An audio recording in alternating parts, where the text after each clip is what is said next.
Captain on the bridge.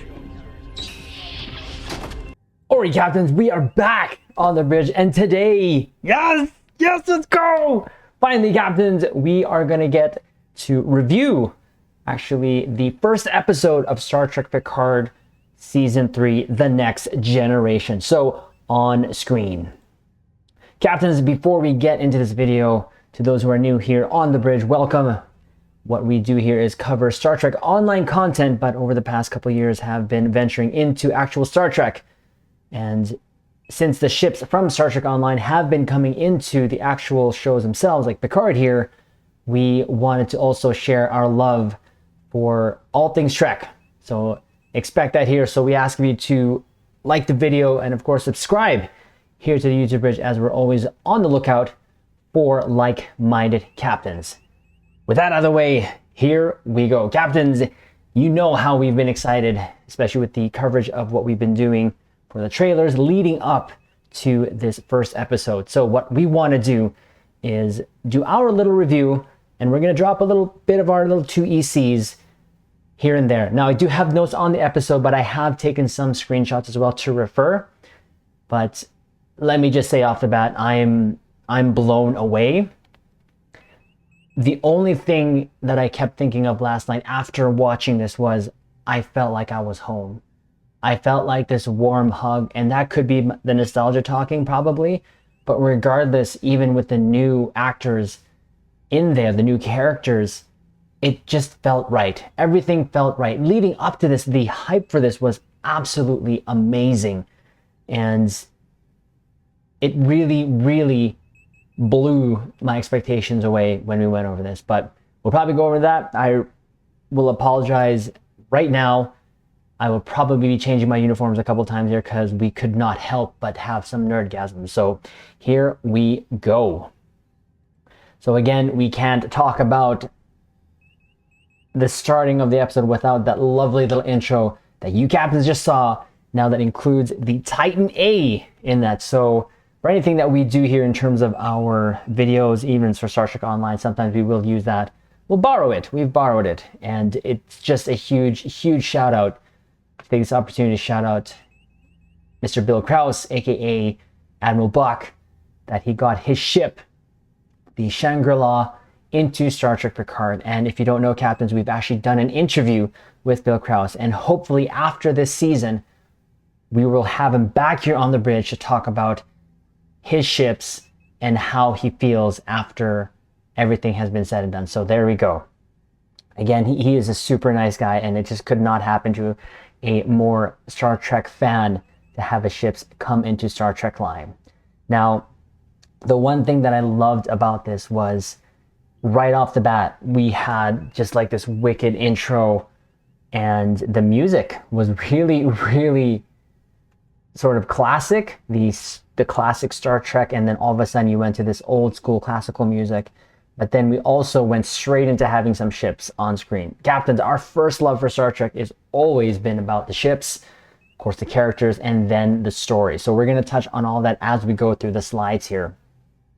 So the first things up here, we see an image of a new starship that we've already seen and covered, which we believe is a Star Trek Online sort of concept art of a ship that never really made it onto Star Trek Online, but now it probably will. Now, this second ship that you see there on the left there is actually a ship as well from Star Trek Online, which is an Alachi frigate.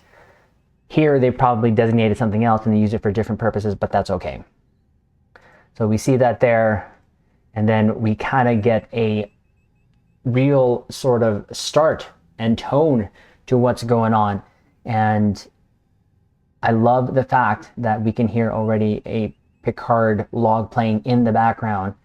But as we see here, another shot of that ship to see the configuration a little better here. And I thought that this little sort of cross member or the structure between the nacelles was a little further back. But again, it gives us a good look again of the ship. And of course, we do love our ships. We absolutely do love our ships.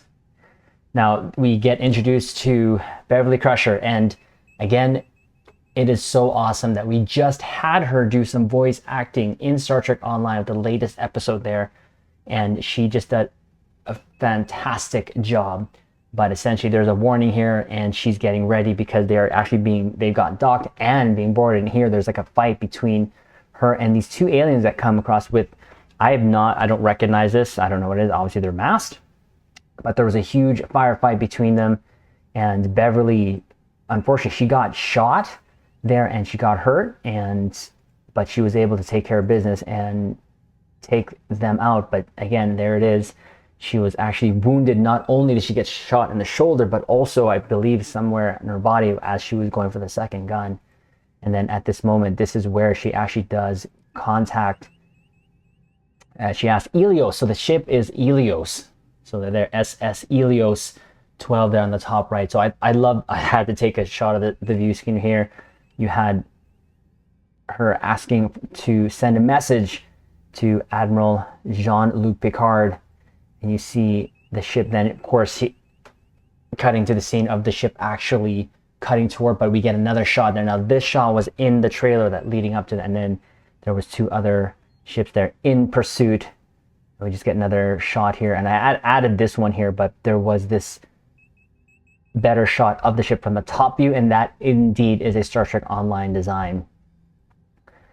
And then we're cut to the next scene there. So what we saw there in the previous scene with Beverly, there was another character there who we did not get to see, but it looks like she did lock them out. Now, I'll just say Beverly was just great in this. I don't know what it is, and again, maybe it's nostalgia, but it was just awesome seeing her. And in that firefight, I felt that she was really comfortable. I don't know why, but again, if it's nostalgia, I'm okay with that. But we cut to the scene here of the Enterprise and the painting. Now, this painting was modified in Star Trek Picard Season 2 as the World Razor. And glad to see that they still showed this, because this is one of my favorite paintings I saw there, and I wish I could have that. But we see Picard here, and he is once again with Laris, and they're talking about going out back to Laris's, I believe it was Chaltech 4. And there was some friendly banter here, and all I can say here, I love the interaction between the two. I really felt the warmness of Laris, and she really stood out in this scene for me, and it was really good. And there was a little joke here that Picard wanted to send out the painting to Geordi because he's like in charge of like the museum or something.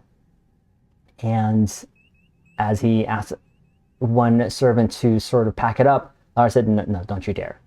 Again, the interaction between these two was just absolutely fantastic, and I still got the feel. The music here, I'll just say right now, the music from beginning to end was just, again, it just felt really comfortable to me. I just felt like I was home.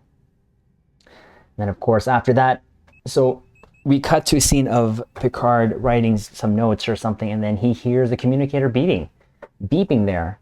And he doesn't know where it's coming from. He had this little funny interaction with the computer and said, thanks, you're a lot of help. And he eventually does find it. It's from his comm badge from the Enterprise. This part doesn't make sense to me, how a message would be sent to a communicator badge that was commissioned for the Enterprise D. Of course, it is from Beverly, but it's not like Picard has this beside him at all times. Of course, we'll just leave it up to the plot there, but I just thought that was a little odd. Regardless, it is an encrypted message, and he goes over it, and it's told by the computer it is a encrypted message that he needs a password, and the password is Myriad. And then it is a message, of course, from Beverly saying to essentially trust no one. She also actually gives him some coordinates, but he says no Starfleet. And then the whole thing after was she just kind of passes out. So that's the message, and that's the start. So the start of it is, Beverly is in trouble. She needs help. And after 20 years of them not talking, because it is mentioned they haven't talked in 20 years, she asks him for help in the most strangest way by contacting a comm badge there. So again, just something that I thought was kind of strange. But then, of course, Picard and Laris have a conversation. I love this scene here. Again, it felt really warm. The on-screen chemistry between Picard and Laris, I really did enjoy. And it was a sweet moment. Of course, they both realize, or at least Laris realized, that Picard does have to go, obviously, to save Beverly. And they share a really sweet kiss. And again, I can't say that I'm mad at this. I really was happy about this. The last scene there in Picard Season 2 was them holding hands there in Picard's chateau there at the sort of inside of his house there. And again, it kind of carried through. I'm glad they still brought back Laris. I'm not sure if we're going to see more of Laris, but we'll have to see. But it's great seeing her again. Now we cut to the next scene where now we're going to Guinan's bar, I believe. And I saw this and I immediately did that sort of meme where I pointed at the screen. I'm like, oh, I have that because these are Eagle Boss ships. And there it is, the Enterprise D. And we're of course introduced to Riker. There's a little moment there that he talks to the bartender why there's so many Enterprise D because no one wants them. So that kind of pissed him off. But seeing Riker and Picard together, their interaction throughout the whole episode was just absolutely endearing, warm. Again, it just felt like an old glove being slipped on again. But of course, Picard tells him of the message that he got from Beverly, and he actually decrypts it even more. Apparently, there was an incident where Picard was incapacitated as when he turned into Locutus, and he actually filled in the sort of missing information, and it was an actual coordinates to the system where they have to go to. And that system is essentially, and then they kind of talk about as well more about the 20-year cutoff. There's literally cutoff, but they need to go to the Righton system. And it was a little mentioned there before as well that Riker did mention his wife and his daughter, that he needed to be away with them. So I'm not sure if that's going to play a part, but we know Deanna is going to join sooner or later, and so that's going to probably be a little explored in a bit. But during this whole conversation, they of course now have to figure out how to get to Beverly, and Will had a plan.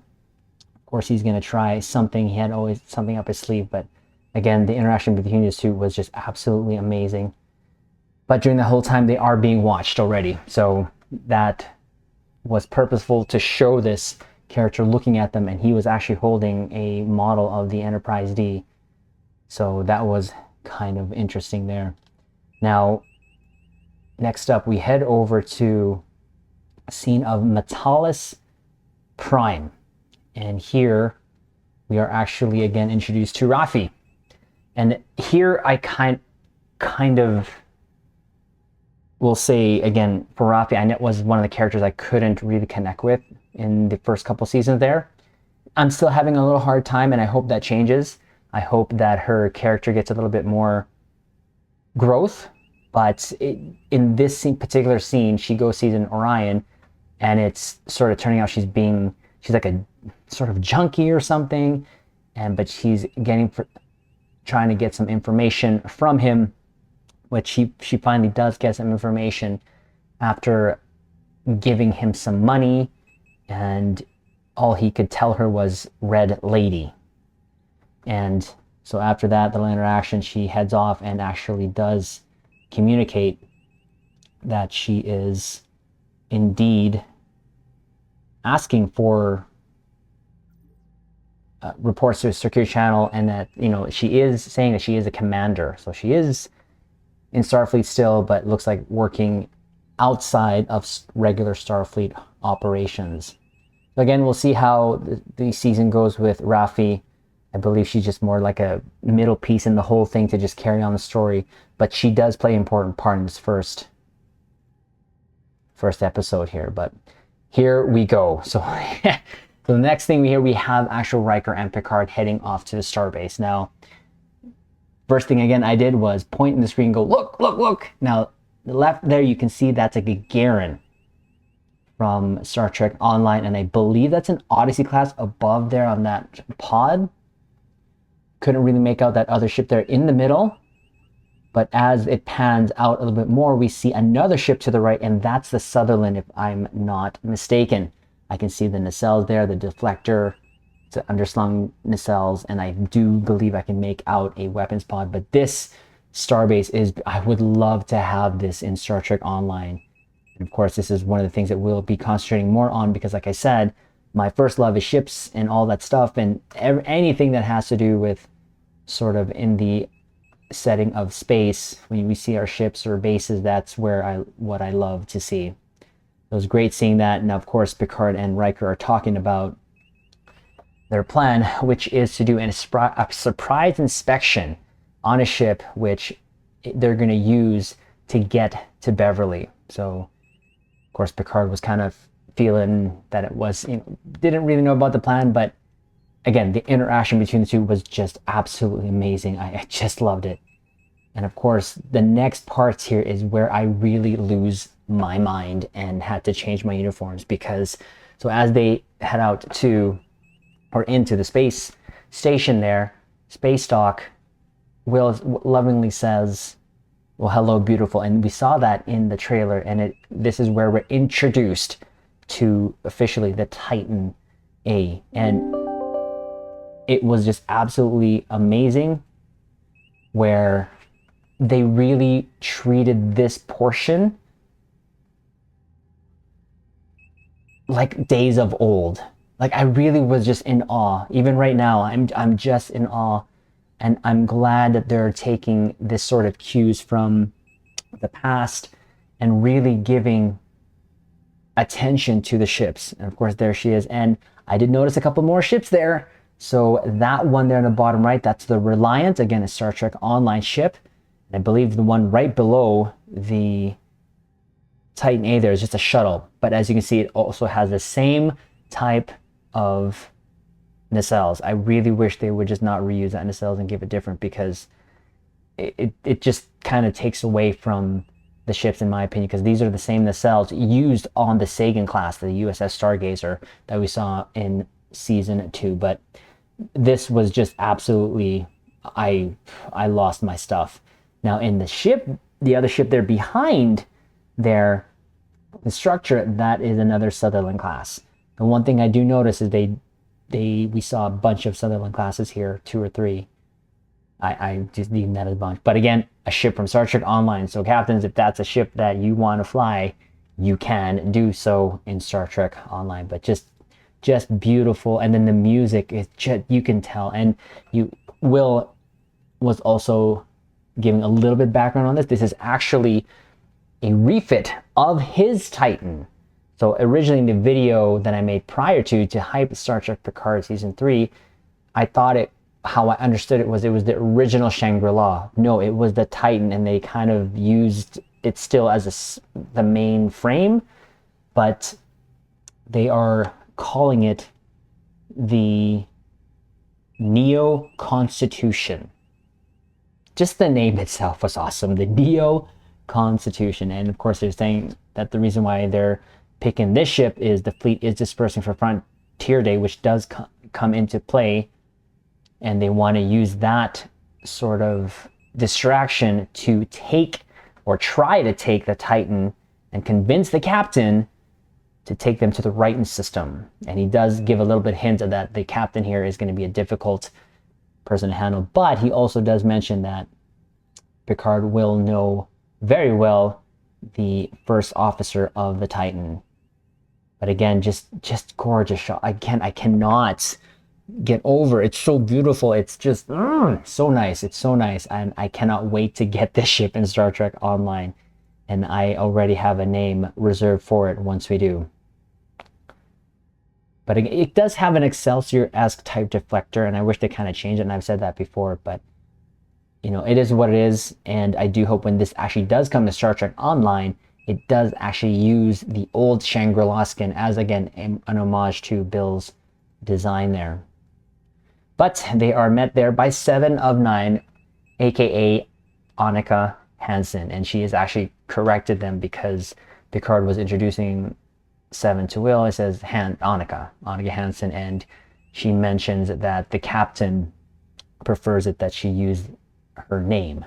It was it was nice to see Seven. It really, I'm going to refer to her as Seven, I don't care. And again, the relationship just picks off somewhat where it kind of ended, but you can tell Annika was being observed. Now, they did a little bit of inspection. Here they had officers lined up against the wall there, where Picard actually just picked one officer, kind of fixed the badge. But when Will looked at one of the officers, kind of looked at him kind of side-eyed. So that goes to what Beverly was saying, this no Starfleet, because they are being watched apparently in all of this, because they're trying to get to Beverly, and they're going to use, of course, all of her contacts to try to get to her. There again is Ms. Seven. It's awesome. Then they take it to the bridge again. It feels like it's just the Stargazer bridge but redressed, but it was great to see again because it is a beautiful ship, beautiful bridge.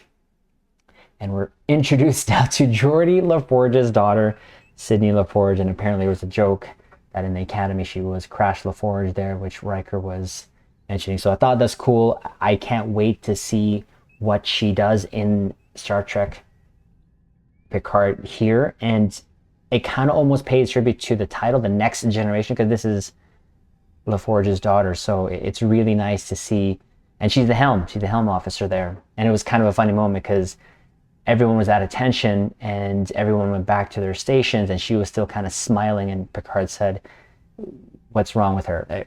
To something like to that effect. I thought it was really good. So there's some lighthearted moments that I really do appreciate here. Of course, they prepared to head out, and I took this shot because it was just, again, a shot of how huge that view screen is. Just massive.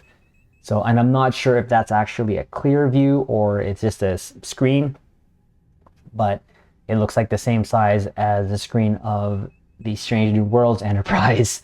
And it is what it is now, but it is, these bridges are just, like I said, like a small community hall. And I did actually really enjoy this because, you know, Picard actually told Seven to take it out, and you can tell Seven was kind of nervous, but she held her own, and it was really great. And here we get some more beauty shots here of the Titan A, and then you can see there in the background, of course, the Reliant there to the right of the ship, and of course the Sutherland tucked in behind that structure again. And yes, I took a bunch of pictures, images of this, because look at that aft. Sorry, I can't help it. It's just a really good looking ship. And again, the whole impulse thing that was explained there in that video that we did prior of it, saying that it does have like one of the biggest impulse engines, or however they worded it. So you can see there, they're really trying to make this as a ship that has very high maneuverability. But again, the design is just absolutely beautiful. As it's leaving the space talk, you see another Sutherland class there leaving, but the profile, the side profile of the ship, it does look very tactical. I cannot wait to see this do its pew-pews. I really can't.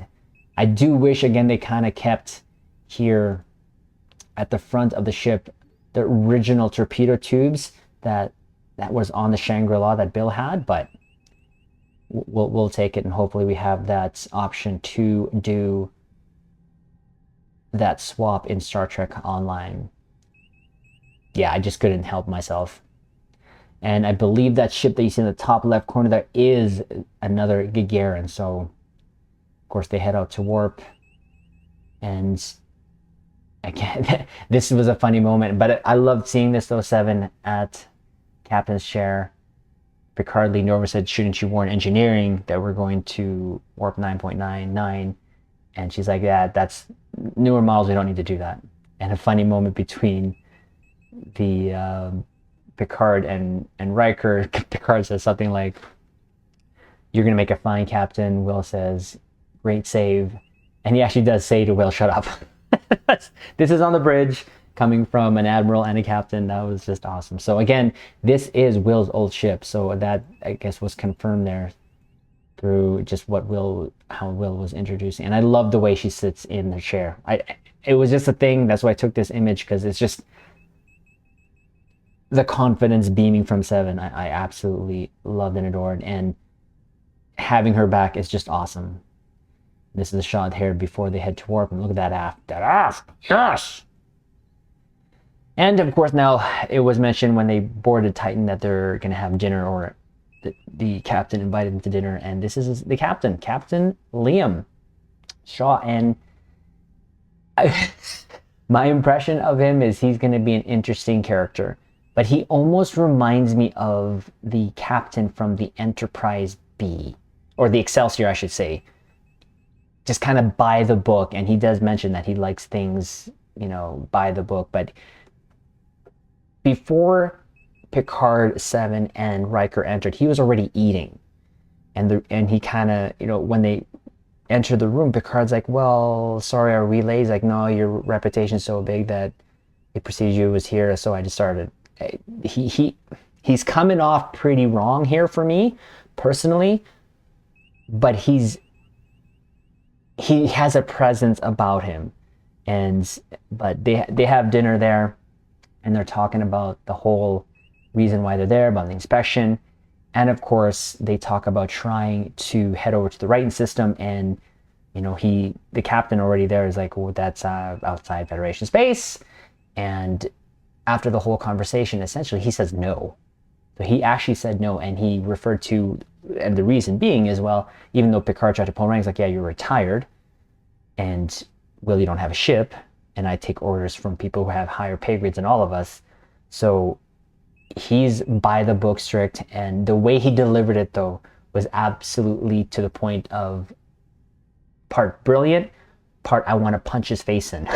Just like, it's Picard, you know. And he did say that he respected them, but he also kept jabbing them about, you know, being very responsible back in the days, and he even took a shot there at Picard because Seven tried to say, well, perhaps we can do X, Y, Z, and he's like, he goes to Seven and says, your loyalty lies here at the Titan, not former friends or former Borg.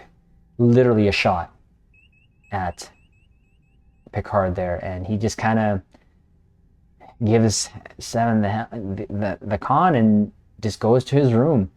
But I'm going to be interested to see how he plays a part here, because I feel like in the next episode or two, it's going to get crazy, because we've already seen in the trailer what's going to happen. Beverly's ship is going to crash into or onto the Titan. So we're going to see how he reacts to that when that happens. It'll, again, be something very interesting to see how that goes. And they leave, of course, the room just kind of disappointed and just not knowing what to do. Man, Seven, just so good. Now, here's another ship shot, the La Serena. So Rafi has the ship, and in the ship there, so it's good to see the La Serena again. It's a ship I never really connected with, but it's good to see that it will be there, because it was the quote-unquote hero ship of the first couple seasons there. Now we see her kind of admiring or looking at a picture. I believe that's her daughter, but she actually gets contact here by Starfleet intelligence. And as she's going through here, I took some images of her panel here, and it says Operation Daybreak. So apparently what had happened was there were some weapons stolen from the Daystrom Institute that are experimental weapons, and they need to find out what's going on. And her interaction here with Starfleet Intelligence is just an automated voice. So regardless there, it's going to be her mission to kind of find out what's going on and what the Red Lady is, because that's what their conversation was about. Was totally about trying to find out what is going on. Now, she can't find anything, but again, she's kind of worried about the weapons falling into the wrong hands. Now, the Starfleet intelligence person that she's talking to brings up her file, because Rafi was kind of having a hard time there, and she kind of said it, and it brings up her file. But she is in active service as a Commodore, but brought this up with the substance abuse thing, which was kind of sort of shown there. So that might play something into effect of Rafi, but again, a little bit more background on her. So we probably get to see that play out with Rafi. So I'll see how that goes and see if I can connect with the character. But so far, so good, in my opinion.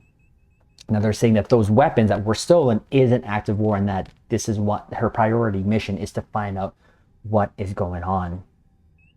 Now we get an awesome shot of the Titan in warp. Just beautiful. I can't, just absolutely a gorgeous ship from fore to aft. Just beautiful.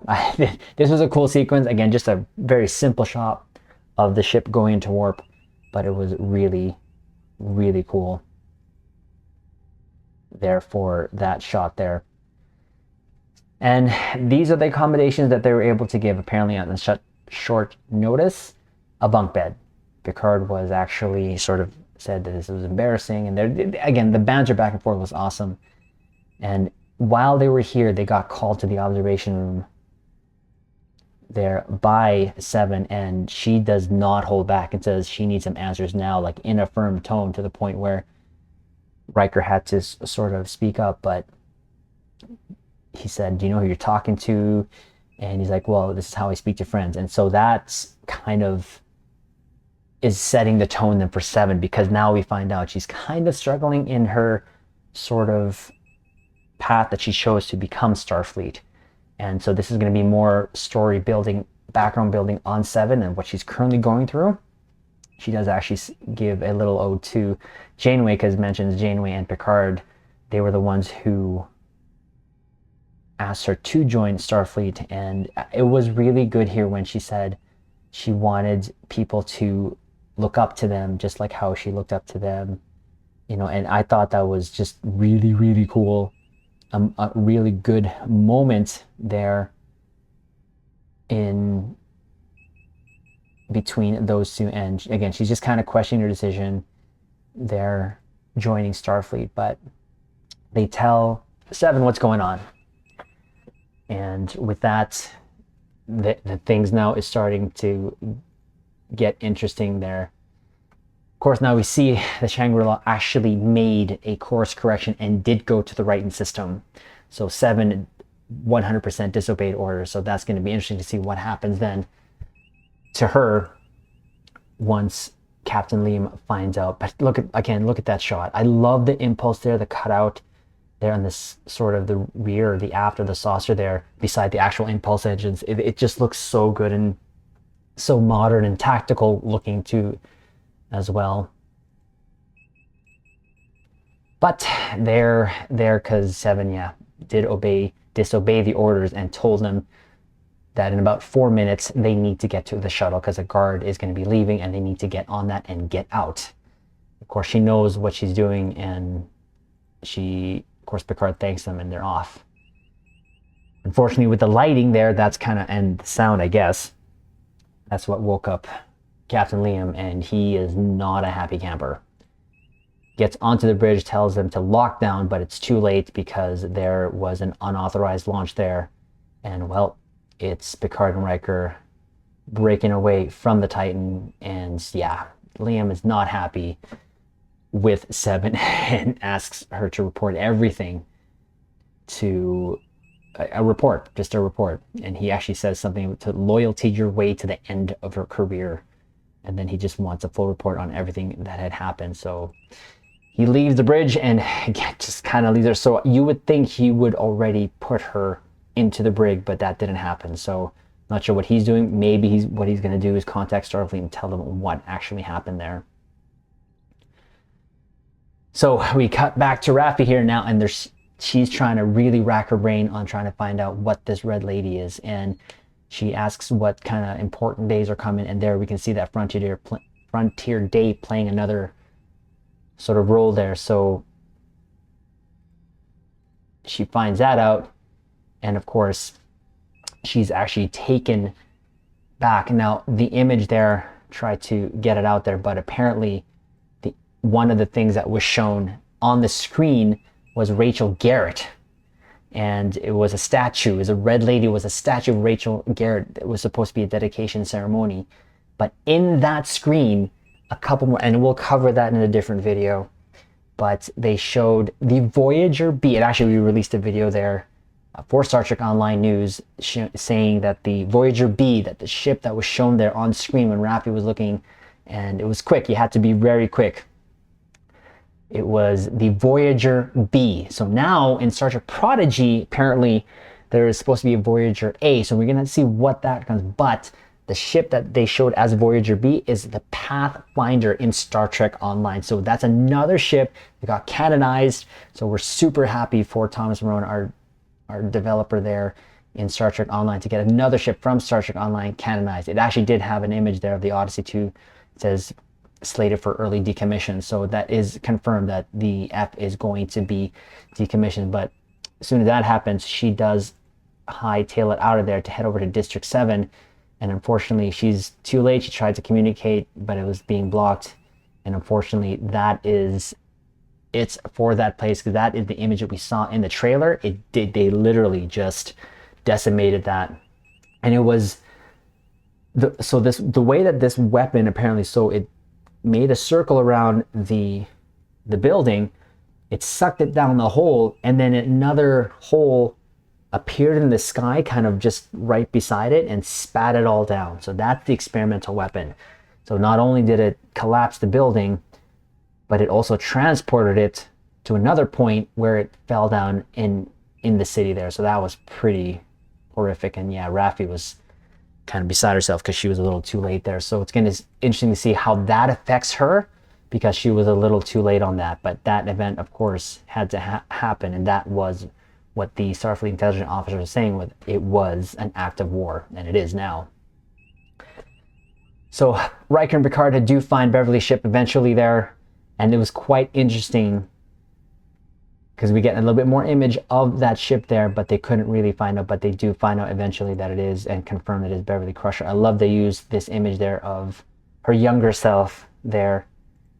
And I found it interesting the way that this ship docked with the Helios here. Was it literally sat behind the bridge module and kind of, landed and then reversed in. That was really cool. I did really like that. But we get another shot of the ship here, there, and I'm not sure what that structure in between the nacelles housed. Probably, I guess, the warp core. So it kind of reminds me of the NX from Enterprise, that thing going on. But this is why it kind of confuses me why they didn't use different nacelles there, not only on the Titan but also on the shuttle there. It's the same Sagan nacelles, and then this Helios has different nacelles. So I just feel like they kind of took the easy way out. But there's the wicked moment here between the two. They're mentioning that Riker says, Picard's hands are stiff and his knees are killing him, just kind of speaking to their age and what they're about to get into. And again, love the relationship between the two. It just felt like they picked off from where they last left off. A cool image of them. So they do go search the hallway there that the firefight happened, and they literally piece together what happened. And Riker there found this kill shot there that Beverly did. He did mention something about the dust. I don't know what that means, if that means anything. Now I'm guessing the dust is from the vaporized alien that Beverly was fighting, but we'll see if they kind of go back to that.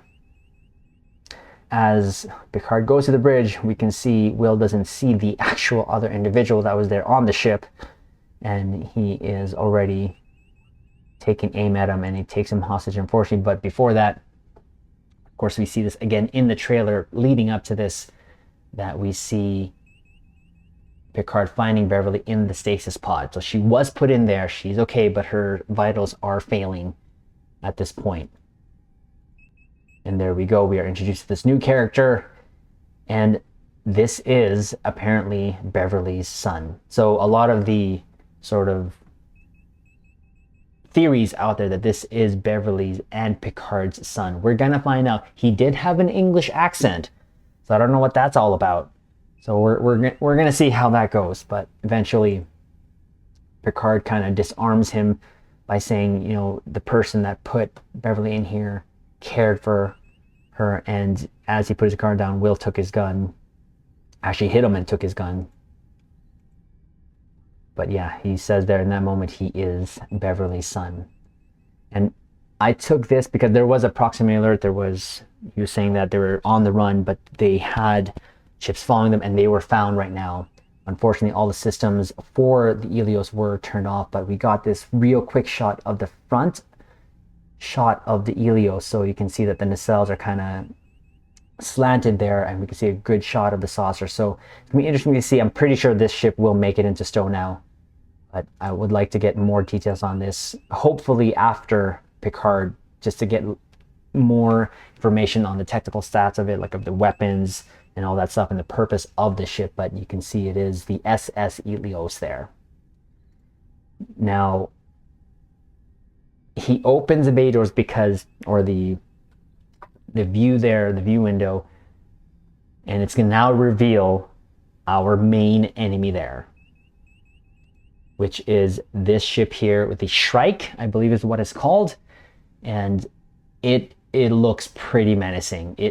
I said it before, it looks like a Batwing, and it comes off as that, and then there's the deflector there in the bottom.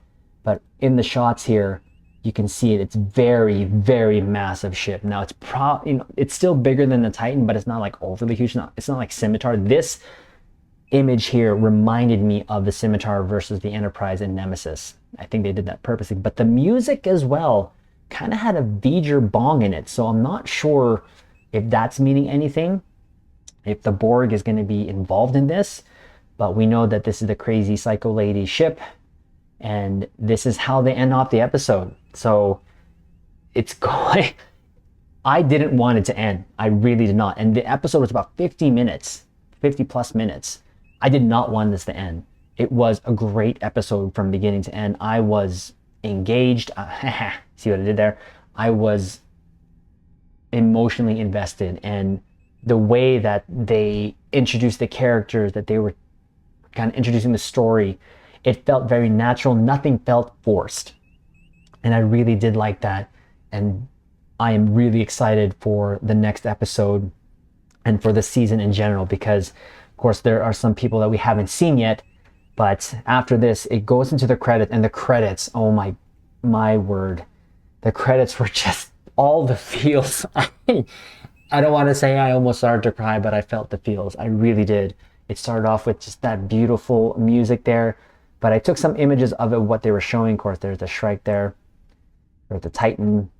They give some homages to the Stargazer, the original ship of Captain Picard, or Admiral Picard. And then we see this image of that same starbase, and we see the ships there, the Defiance.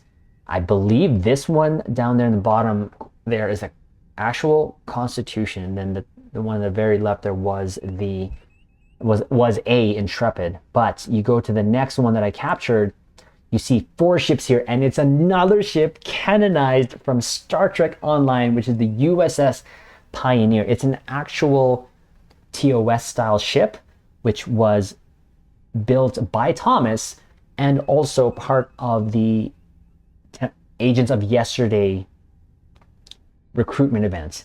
And this was your starter ship. So it's a TOS style. It was pretty cool that was showing there. Now, it's shown there because it was actually there in that previous image, I believe.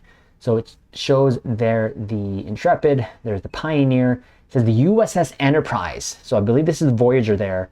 But then you see that other ship there, it's the Excelsior. But again, this is where we got excited because another ship got canonized, like I mentioned. And again, it was just a huge, huge accomplishment from Thomas. And we can't just be more happy for him to have his ships and designs into actual Star Trek. And then I took this one because I love it. The Picard 47 Alpha Tango, his code. I had to take that. I really did. And we have a shot here, the last shot before the actual ending there, but a whole overview of the Titan Alcars there. And then this ends off for Star Trek Picard. I know, man, just the overall episode was just great. It blew my expectations, like I said at the beginning of this video. And I cannot wait to see how they get to the end. We know that this is the final season, but I want to see how they get there.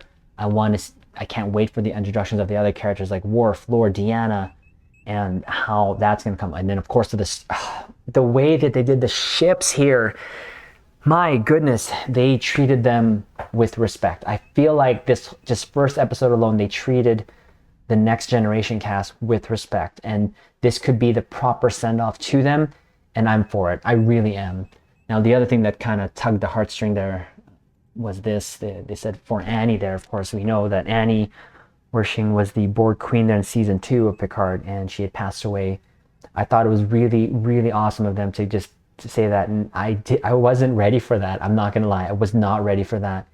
It was really just a touching moment, and it does really suck, but one thing I say is we can at least, as fans, celebrate what she did actually contribute to the Star Trek universe, of course, that we all know and love. So there it is, Captains, my review there, and it's not as extensive as I've done before reviews. I'm going to try to keep it shorter, maybe find ways to keep it even shorter than that, but it's hard not to, because as I mentioned before, we are trying to find like-minded captains where we can have these discussions. I love Star Trek, I love Star Trek Online, and this is just boosted my love more for this. And I wasn't even a fan of Star Trek Picard 1 and 2, season 1 and 2, but I think they heard all the feedback, I think they heard all the chatter, and then they decided to really just make this a proper send-off. So I can't wait to see. I'd have to score this. I really have to score this. For me, 9.99. I'm not saying it's perfect. It's not. There's a little issues that I had here and there, but like 9.99, close to a 10 out of 10 in this episode. So we'll wait and see. Captains, know that we will be doing these reviews as soon as we can. This is probably going to go out either the night after and or on Friday morning. But regardless, we are going to do this and try to come up with a format that we can just command codes verified, have a discussion. And we just had a subscriber. So shout out to 1313 Big Stu for subscribing here to the channel. That just happened, and we're just going to keep that here in the video. So thank you very much, Captain. Welcome. Like I said, always looking out for captains to join us here on the Ridge. So do us a favor, Captains, like the video, comment below, let us know what you thought, what you scored the first episode of Star Trek Picard Season 3. And of course, we will leave it on this note.